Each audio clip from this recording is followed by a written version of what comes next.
Pemirsa, setelah bebas dari status tersangka, masa pencekalan Setia Novanto dari KPK justru ditambah 6 bulan hingga April 2018.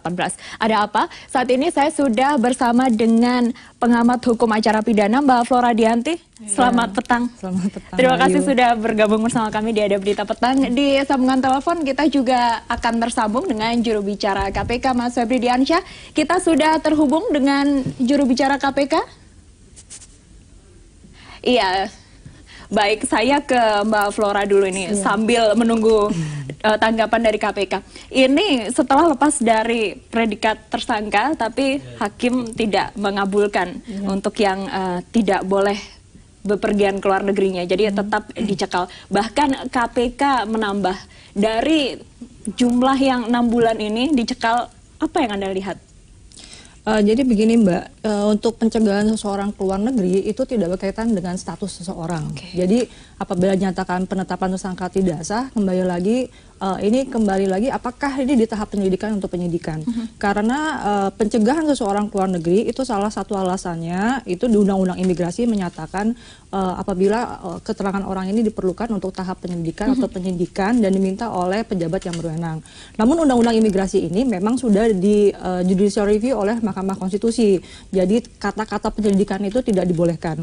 Nah, persoalannya dalam Undang-Undang KPK itu sendiri memang ada kewenangan KPK untuk mencegah seseorang ya dalam tahap penyelidikan, penuntutan yang ini tidak dicabut gitu loh. Jadi KPK sendiri masih mempunyai kewenangan, tapi Undang-Undang Imigrasi tidak membolehkan seseorang di tahap penyelidikan.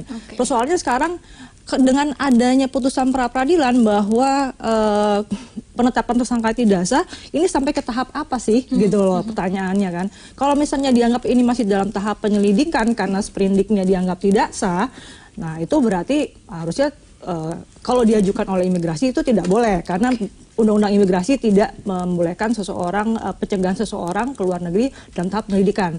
Tapi kalau misalnya dalam tahap belum selesainya ini perpanjangan pencegahan ini kan 6 bulan ya Mbak ya. Lalu kemudian keluar sprindik baru, nah Undang-Undang Imigrasi membolehkan sepanjang masih di tahap penyidikan. Jadi intinya pencegahan seseorang ke luar negeri itu tidak terkait dengan status seseorang apakah dia tersangka atau tidak, tapi terkait apakah dia masih diperlukan nih. Jadi untuk mempermudah seseorang dalam tahap pemeriksaan. Baik Mbak Flora, ini KPK masih butuh keterangan Setia Novanto sebagai saksi, itu juga sudah saksi kunci. Baik, ini tapi masa pencekalannya 6 bulan. Apa Anda melihat ini tidak berlebihan? Kadang kan beberapa kasus hanya memerlukan sebagai saksi dicegah ke luar negeri cuma 20 hari. Dengan waktu 6 bulan sampai April 2018.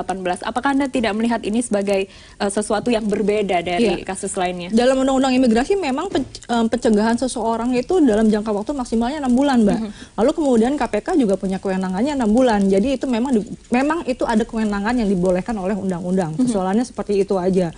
Lalu kemudian apakah boleh diperpanjang? Boleh diperpanjang lagi selama 6 bulan, gitu. Memang itu sudah diatur dan ada kewenangannya. Persoalannya apakah ini akan digunakan atau tidak? Kembali lagi kepada pejabat yang berwenang. Apakah diperlukan atau tidak? Yang tahu adalah KPK, gitu. Ini kalau kita lihat kan yang paling maksimal ya, 6 bulan semuanya diambil, dicegah ke luar negeri 6 bulan. Apakah Anda melihat Setia Novanto bisa dijerat kembali menjadi tersangka dalam kasus yang sama?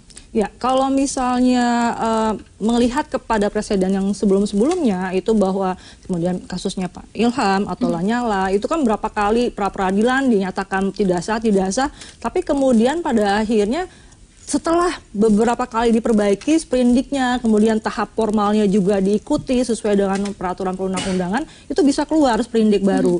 Nah, tergantung juga bagaimana apakah memang ada bukti-bukti yang menguatkan, lalu kemudian yang menunjang, lalu kemudian syarat-syarat formilnya terpenuhi. Nah, keluar sprindik baru sesuai ya, tidak ada lagi yang bisa diperadilan, kan begitu Mbak. Baik. Ini KPK menyatakan bahwa punya ratusan bukti untuk menjerat Novanto. Kita sama-sama tidak tahu ratusan bukti ini secara real memang KPK punya ratusan bukti atau ini hanya kiasan saja. Tapi kalau Anda melihat ini prosesnya sepanjang apa untuk bisa mengeluarkan sprindik baru? Ya, untuk mengeluarkan sprindik baru itu kan tergantung kepada putusannya, putusan pra-peradilan itu apa gitu. Yang kurangnya apa? Kalau yang saya lihat adalah satu masalah bukti, lalu kedua masalah formalitas. Nah, soal formalitas ini berarti kan cuma mengulang lagi, kan penyidikannya sudah selesai nih, mengatakan bahwa ada bukti yang cukup. Ya, kembali lagi dilihat lagi apakah buktinya memang ada. Kan dikatakan bahwa bukti yang untuk kasus yang lain tidak boleh digunakan untuk kasus yang ini. Kembalilah, cobalah cari kasus bukti-bukti lain yang kira-kira dimasukkan dan tidak memasukkan bukti-bukti yang lama. Itu kan bisa kan dipenuhi oleh KPK gitu loh. Oke. Ya, seberapa lama itu relatif, Mbak. Karena penyidikan tidak dibatasi, dan penyidikan kalau tidak ada masa tahanan juga tidak dibatasi waktunya. Oke. Ya, kembali di Ada Berita Petang, pemirsa, kita lanjutkan perbincangan seputar pencekalan kembali Ketua DPR RI Setia Novanto. Kita juga berusaha menghubungi juru bicara KPK, Mas Febri Diansyah. Apakah kita sudah terhubung, teman-teman? Mas Febri? Baik, kita akan mencoba kembali. Saya ke Mbak Flora dulu. Mbak, ini upaya hukum sudah dilakukan oleh pihak Setia Novanto di pra-peradilan dan memenangkan begitu ya. Apakah hal yang sama, upaya hukum juga bisa dilakukan terkait pencegahannya ke luar negeri yang ditambah oleh KPK? Iya, jadi apakah seseorang bisa mengajukan keberatan atas pencekalannya? Sebenarnya pencegahan, karena kalau tangkal itu kan tangkal itu untuk WNA untuk datang ke negeri kita. Jadi kita bilangnya pencegahan. WNA dicegah untuk pergi ke luar negeri, itu apakah bisa merasa keberatan? Bisa, silakan diajukan keberatan. Nah, tapi apakah dikabulkan atau tidak kembali lagi kepada kebijakan pejabat yang berwenang. Oke, prosedurnya seperti apa apabila Setia Novanto mau mengajukan administratif keberatan? Aja, Mbak. Oke. Iya, sendiri, lalu maksudnya diajukan sendiri ke oleh imigrasi? Yang bersangkutan. Iya, dan lalu kemudian ya kembali lagi yang imigrasi kan tergantung kepada yang mengeluarkan perintah. Mengeluarkan perintah KPK, jadi ajukanlah ke KPK. Gitu. KPK kan nanti kan mengajukannya ke imigrasi. Baik. Gitu. Jadi yang harus dilakukan adalah tidak bisa melepaskan satu pihak ya, tetap harus mengajukan secara administrasi ke KPK dan juga ke imigrasi. Ini sempat terdengar kabar bahwa Setia Novanto akan melanjutkan pengobatannya ke Singapura. Mungkin nggak Mbak Flora melihat ini? Kalau misalnya masih ada surat pencegahannya dan belum juga dibatalkan oleh KPK, selayaknya memang Ditjen Imigrasi akan mencegah, tidak boleh membolehkan orang itu untuk pergi ke luar negeri. Dengan alasan apapun? Iya, menurut aturan secara normatif. Ya. Baik, ini sebelumnya juga KPK selain mengklaim memiliki banyak bukti juga sempat disebut-sebut akan mengeluarkan sprindik baru ya. Dan tadi kita juga sudah bahas, apakah mungkin setelah mengeluarkan sprindik baru ini ada sesuatu yang tidak pas dan akan diajukan di pra-peradilan? Bisa aja, Mbak. Pra-peradilan itu boleh diajukan berkali-kali kok. Kalau Anda melihat seumpama sprindik baru keluar, ada upaya pra-peradilan lagi. Sampai berapa lama sih pra-peradilan ini bisa tidak boleh lagi diproses untuk satu kasus? Sampai kasus itu diperiksa di pengadilan, substansi kasusnya. Jadi kan ini pra-peradilan, lalu kemudian kasus tetap berjalan kan. Kalau misalnya kasus yang utamanya, ini kan masuk kasus korupsi iktp, itu sudah dianggap P21 oleh kejaksaan, lalu kan sudah dimasukkan, dilimpahkan kepada pengadilan, sudah stop, tidak boleh lagi pra-peradilan.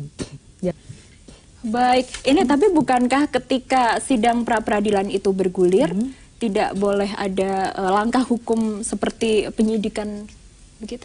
Ya, tetap diteruskan sampai ada putusan pra-peradilan. Oke, baik, menarik sekali. Kita sama-sama menantikan bagaimana babak baru kasus Setia Novanto ini, pemirsa. Mbak Flora, terima kasih sudah bergabung bersama kami.